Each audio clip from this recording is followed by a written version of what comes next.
Good evening to everyone joining us by television, I guess, to our Pitt County citizens, to the Pitt County Planning Board for this monthly meeting of June 2022. And we do welcome those folks that are with us here in the audience, too. So thank you for being in attendance. At this time, I'm going to ask Mr. Rhodes if he would do a roll call for us. Certainly, Mr. Chairman. Fred Austin. Present. Don Brown. Mr. Don Brown did mention that he would not be with us tonight. Thank you. Naomi Buck. Present. David Davenport. Here. Madison Downing. Present. Lyman Hardy. Here. R.J. Hemby. Here. John Landrine. Here. Steve Little. Here. Mr. Charles McLawhorn. Here. We have a quorum, Mr. Chairman. Thank you, sir. At this time, I'm going to ask that we stand, and we're going to be led in prayer by Mr. Sonny McLawhorn, and then followed by the Pledge of Allegiance by Mr. David Davenport. Let us bow our heads. Father, we thank you for this wonderful day which you have made. We thank you for this board and for the privilege of serving on it. And we pray that your business will be our business and that we will do what is pleasing to you. And we ask this in your name. Amen. Place the flag. I pledge allegiance to the flag of the United States of America and to the republic for which it stands, one nation, under God, indivisible, with liberty and justice for all. Thank you much. At this time, the chair will entertain a motion for the approval of the minutes of our last meeting.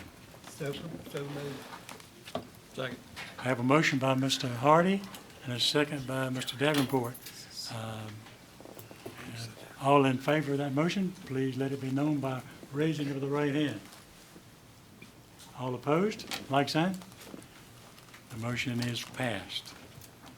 Seeing this evening that we have no one that has signed up for a public address to the board, we're going to move right on to our staff report and then in this public hearing.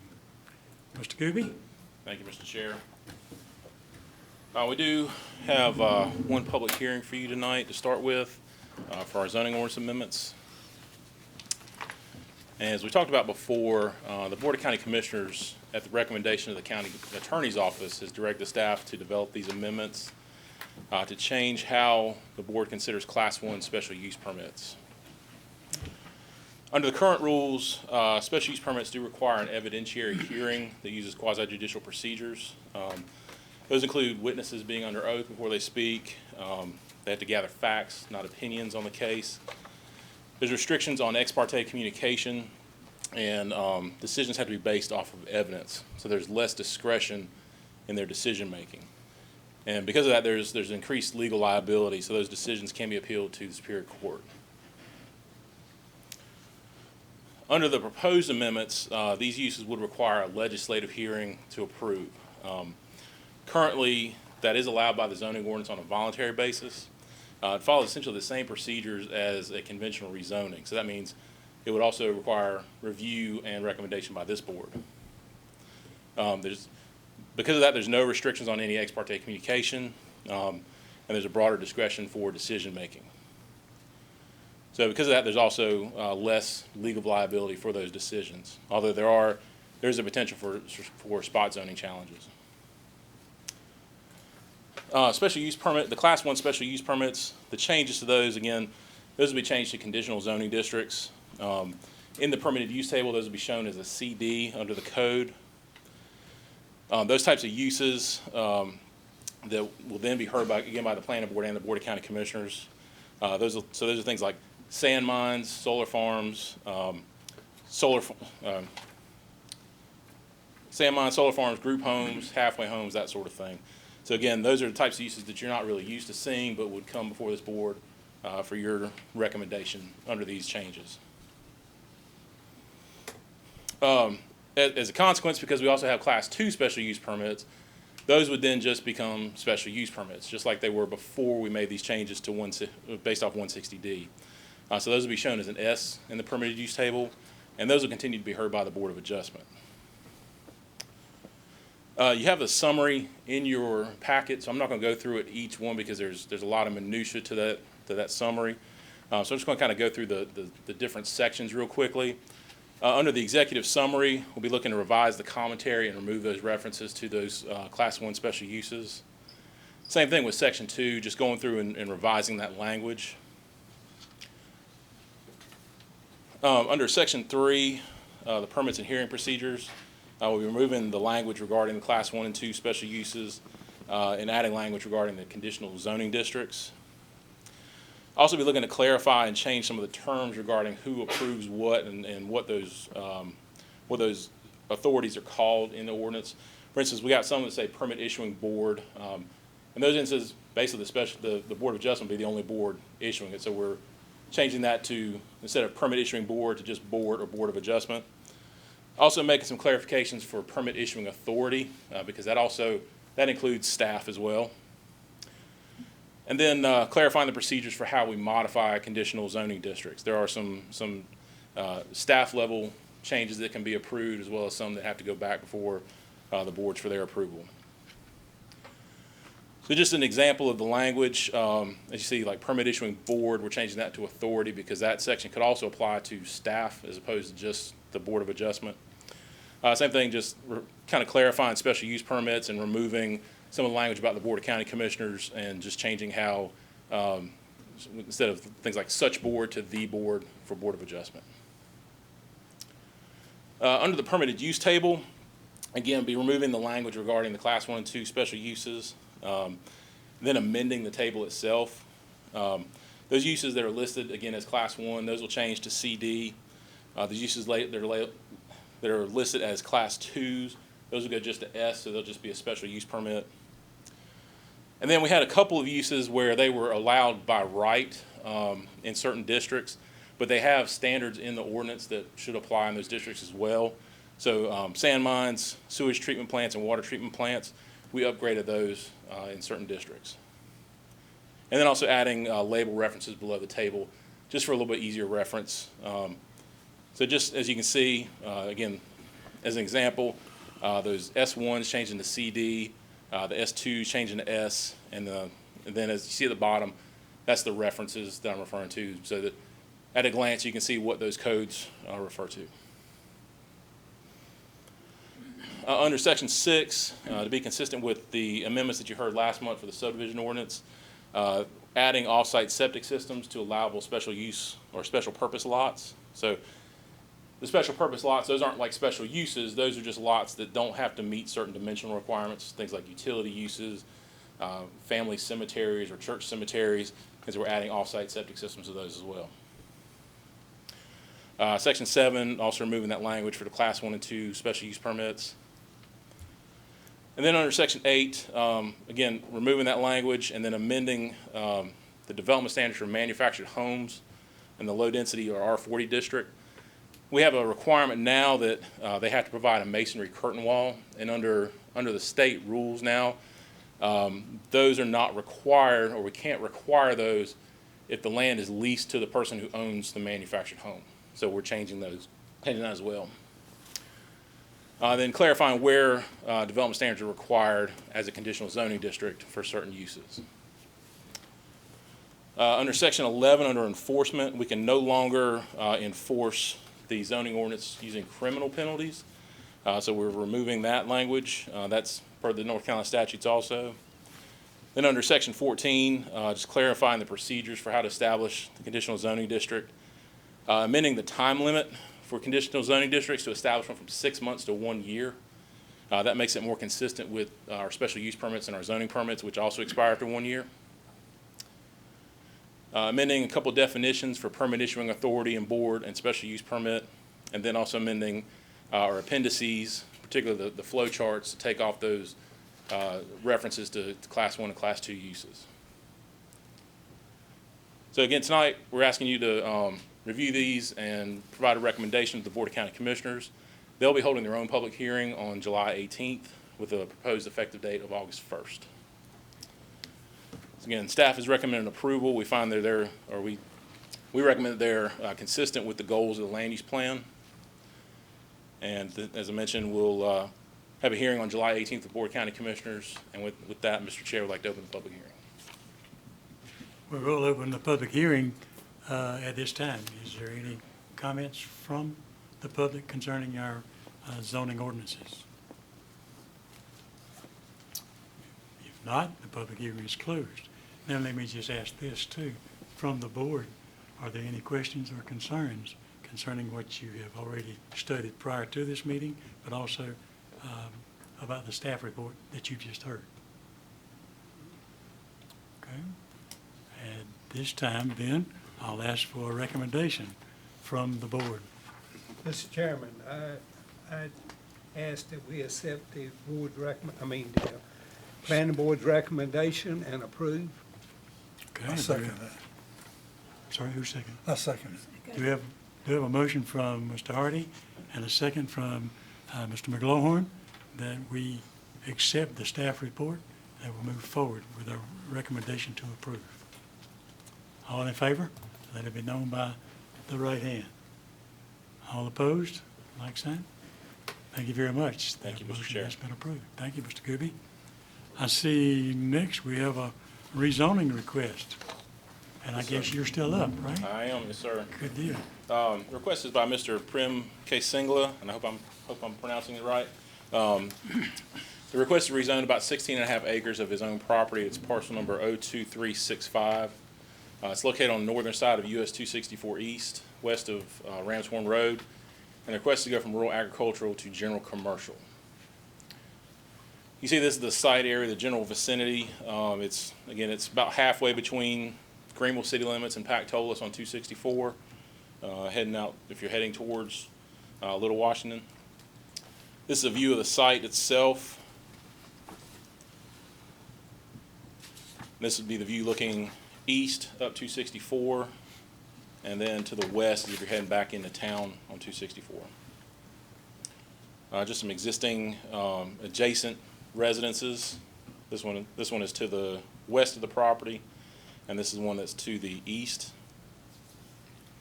And again, these aren't directly adjacent to the properties being rezoned, but so there is some separation between them, but they are adjacent to the parent parcel itself. And this is some properties that are on the southern side of 264 that are adjacent to this site. The 2030 Comprehensive Land Use Plan designates the area as commercial. You see it's entirely within the commercial district. That's intended for commercial uses, office and public institutional uses, light industrial, limited residential, and moderate to large-scale commercial uses. Or moderate to large-scale commercial uses should transition to office and institutional uses or higher density residential uses that would buffer the surrounding lower density residential uses or areas. See, the existing land use is primarily agricultural out there with some residential, a few on the north side, a little line on the southern side, and then there's also a sand mine that's further to the east there at the intersection of Ramshorn Road. The zoning for the area, it is within the highway corridor overlay, which is the yellow dashed line there. And there you see there's also some larger general commercially zoned properties there that are currently undeveloped but are still in the vicinity of this property. The general commercial district is intended to accommodate a range of retail, service, office, wholesale, and moderate density multifamily residential uses in areas that have access to major thoroughfares and the utilities to support that development. And again, as I noted, the property is located within the highway corridor overlay, and what that does is it requires additional setbacks and screening from adjacent residential properties. Staff does find that the request is consistent with the land use plan. The area is designated as commercial on the land use map, and the size of the request is consistent with other general commercial zone properties that are in the area. We also find that the request is reasonable in the public interest due to its location along 264, which is a major thoroughfare, and the location of several existing general commercial zone properties within proximity to the site. As I mentioned, additionally, the subject property is within the highway corridor overlay, and any commercial use will be required to provide additional screening and buffering from those surrounding residential land uses. So staff does recommend approval of the request. We'd like to now entertain any public comments, and the board will then make a recommendation to the commissioners. They're scheduled to hold a public hearing for this also on July 18th. So with that, Mr. Chair, we'd like to open up for any public comments. We will open for public comments, and I do see that we do have Mr. Singler has signed up to speak to us. Mr. Singler, we just ask that you state your name, your address, and I'm that you Prem be aware Singla, of the fact resident that we of, allow 3 minutes. 3406 Tar Hill Farm Road in Greenville, North Carolina. Okay. You have 3 minutes, okay? And Mr. Gooby has done an excellent job, and I probably wouldn't have done it better myself, explaining what we are trying to do. I own DCNC, Design Construction Commissioning. It's a construction company located in Greenville. We incorporated it in 1997. So we had our ups and downs, and for the past about 10, 12 years, we've been at Thermo Fisher, pretty much dedicated to providing service to Thermo Fisher. We have a construction company. We do perform construction, project management, and we do have an engineering company also. And recently, we purchased a painting company out of Kinston, and we are trying to start covering the area in Greenville also with that company. DCNC itself, in the last 3-4 years, we have grown from about 5 or 6 people to about 25 right now. And we are looking into even a further growth. And while we work at Thermo Fisher, we see an opportunity. That's what we do as a business person, to see what opportunities are there for us to grow. And Thermo Fisher, I'm sure you guys all know it, is growing like leaps and bounds. When that company grows, we grow, because we are there to provide service wherever there is a gap, and we look for opportunities. Right now, we see there's an opportunity for some warehouse capacity. They have very limited space as far even the offices and even for their manufacturing, processing, and storage and all that. We see an opportunity that if we build a warehouse, and we can rent it to Thermo Fisher.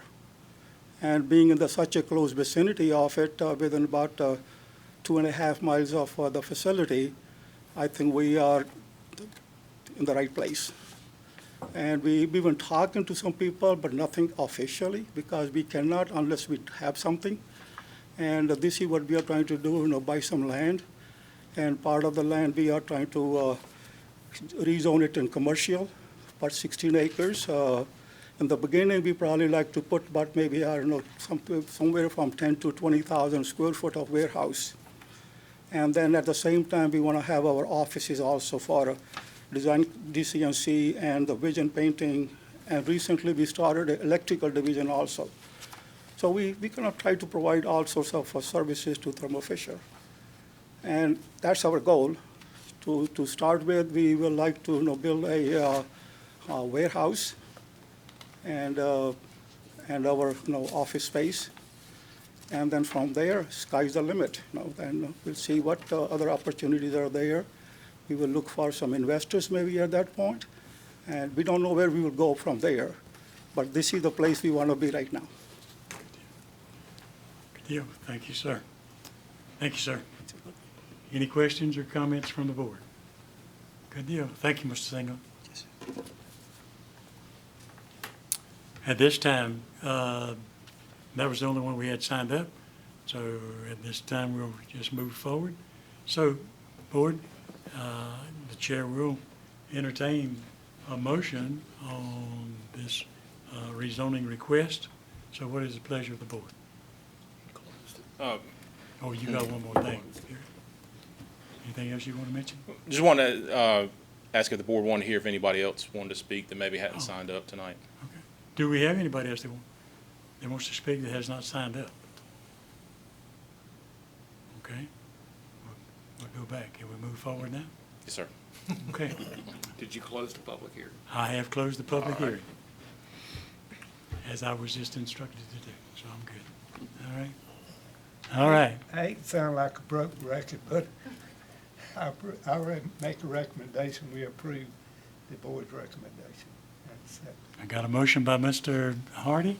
Do I have a second? Second. Ms. Buck makes a second that we grant conditional approval to this request. All in favor of that, let it be known by raising of the right hand. All opposed, like sign. Thank you, Board. The motion is approved. Thank you, Mr. Chair. Thank you, sir. Okay. Like I said, just as a reminder, if anybody is here tonight, again, the Board of Commissioners will be hearing that on July 18th, and we'll be sending out notices for those as well to any of the adjacent property owners. Good deal. Thank you, sir. Eric, it looks like you're still up. Yes, Okay. sir, I am.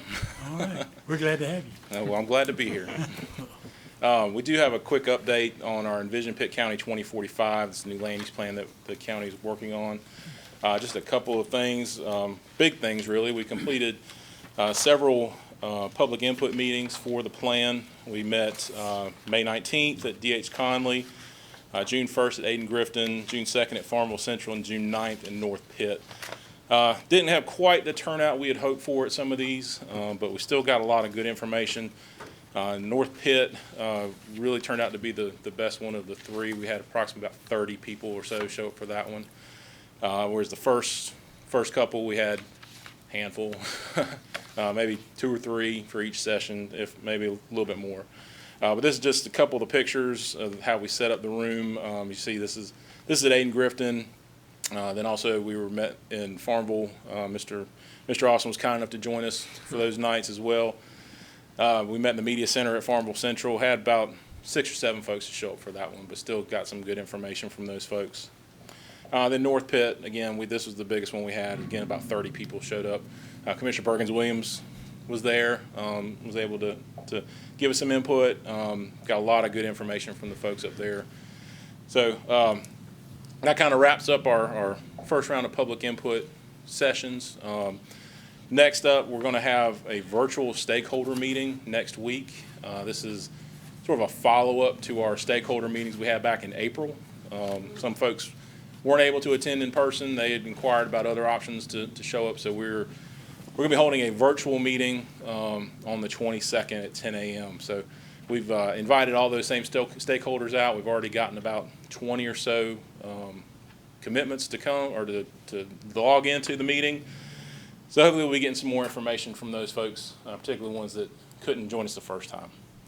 Also, we're going to be closing out our online survey pretty soon. We were originally scheduled to have it closed tonight, but we're going to probably keep it open for a little while longer, just based off the fact that we had folks coming out to these input meetings that had just gotten the information last week, hadn't really had a lot of chance to log into it. So we're going to keep it open a little bit longer. Then our planning board meeting next month, we're going to be holding our second steering committee meeting. Then following that, again, we'll be working to establish some of those working groups to help develop the draft plan. So again, with that, there's our project website, envisionpittcounty2045.com. Again, the survey is still available, so if anybody, either that any of the board members know that haven't taken it, or anybody that might be watching the meeting at home tonight, if they haven't taken it, please log on, give us your input. We will certainly appreciate it. I'm glad to answer any questions. My understanding is that at our next meeting, it's a steering committee meeting. Yes, sir. We will have access to maybe some of the comments that were made. Yes, sir. We're going to be compiling all those, or our consultant's going to be compiling a lot of those comments that we got at those meetings, and so they'll be presenting all that information to you in July. Good deal. Thank you, sir. Mr. Chairman, Yes, sir. I want to let you know I was at your first meeting, and my wife, we were there to represent the board, and I just want to let you know that, because you might didn't know that, so I want you to know that I was out there in that heat in that building. We at we DH Conley. appreciate your participation. Yes, sir. And also, Mr. Austin, thank you for sharing also. I was at several of those meetings, so Johnny? just to let thank you, y'all sir, know. for representing us. Thank you. The stakeholder meeting. Stakeholder meeting also. And anyway, with that though, I did, and you were right. Those first couple of meetings, just a couple of people. North Pitt was very good. I'm wondering. Well, first I'm thinking just from the marketing we've done or whatever it is that we've done in getting the word out there. I know myself personally, as a citizen, I didn't hear of this or see of it. I didn't see anything in the newspaper of these anywhere. I know I've told tons of people, everybody I could, But, and also, the first one was held like the day after or 2 days after the election. And I think people were just tired. And I'm wondering if there's a way we could have one more of these in Greenville. I really think we didn't get half the amount of input that anybody expected from Greenville. I really think if there's any way possible that we could do one more of these in Greenville, I think it would do Pitt County proud. That's certainly something we can take into consideration. Again, also with, when, this won't be our only public engagement effort as well. I mean, once we do have sort of a draft plan in place, we'll be bringing it back out and presenting that to the public as well. But yeah, that initial public input is vital to this whole process. And so we can talk with our consultant, and we can see if there's something we can do in terms of trying to maybe do another meeting if possible, or maybe do something virtually that might be a little more convenient for folks. So there's a lot of options. But yeah, just to get back to your comments, we worked with the PIO quite a bit in terms of trying to get the information out, both all through all the county social media feeds, as well as we did a digital marketing campaign with the newspaper where they were sending out ads for things. So we did try to get the information out as much as we could. We also had postcards we were trying to distribute to folks, which there's copies available in the audience tonight. But again, like I said, for whatever reason, we just didn't get a lot of good turnout for those first couple meetings. But we were very pleased with North Pitt, because we know Northern Pitt County, that area north of the river, has a lot of issues and has a lot of concerns with some things. So we were glad to get a lot of their input and hear from those folks. John, thank you for your comments, and at the same time, Eric, thank you and the staff for trying to get the information out and doing what you did. And I guess it falls back on the public too, to do its part, okay? Yes, sir. I might also Again. say one more thing, though. The way that these were set up, anybody who wasn't there, was fantastic. The way you guys really set that up with the boards and where people can put their marks. If anybody didn't see that, you really missed out. That was really done well. I gotta say that. Really Thank you. done well. We certainly appreciate that. There you go. Good deal. All right. Anything else, Eric? No, sir. Thank you. Sir. We'll ask for Mr. Rhodes to come and share with us some informational items. And again, thanks for everyone that did come out to those public meetings. I will tell you, after the first few, we started questioning also our public engagement. The good news item is that, of course, we're getting a lot of hits on the website. As of last week, I think we were up to 250 surveys that have been filled out online. So we are getting some input virtually. Would be nice to have some of that face-to-face discussion as well, but we'll try that again with our second sessions. Just a few informational items this time.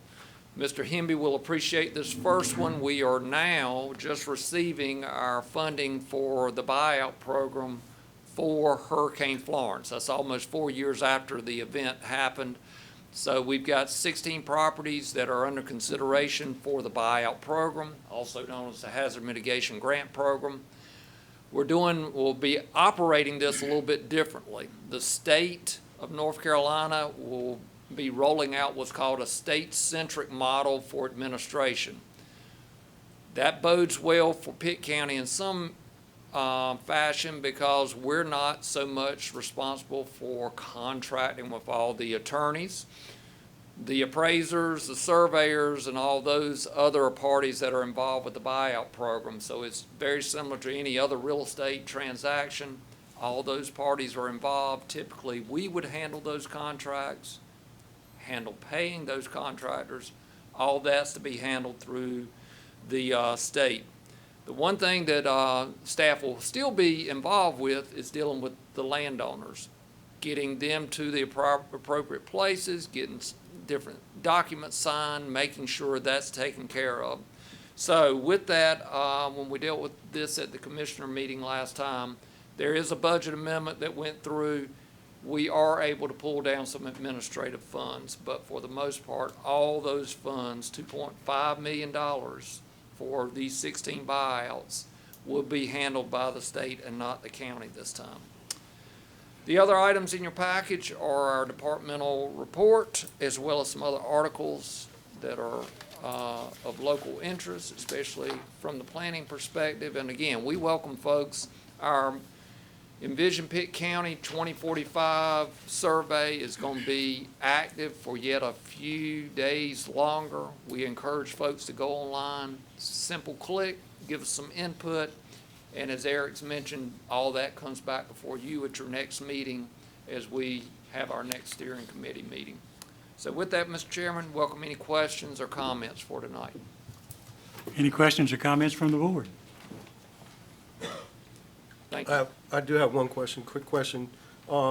It'd be permissible for us to share this information, the link to the survey on our social media? That is fine. Okay. That is fine. I don't think we can, we'll welcome anyone that is certainly a Pitt County citizen, owns property here, whomever, so yes, send it out. Good deal. Well, listen, let me just personally thank the board members for being here tonight, sharing in this meeting, and doing your just duty, okay? So thank you. And again, appreciate each one of you that shared in the meetings with Envision Pitt County 2045. That being said, all minds clear? So This move, meeting- Mr. This Chairman. meeting is adjourned.